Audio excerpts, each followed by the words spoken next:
Hi, this is Ryan, owner of Set and Stone Tile and Marble in Las Vegas.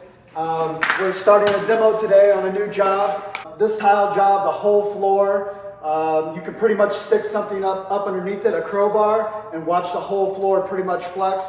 And this is the reason why. You always flash the back of your tile. You always sponge your concrete substrate floor of dust before you start setting tile and everything like that. And I'm going to show you exactly what I'm talking about, how easy this tile comes up.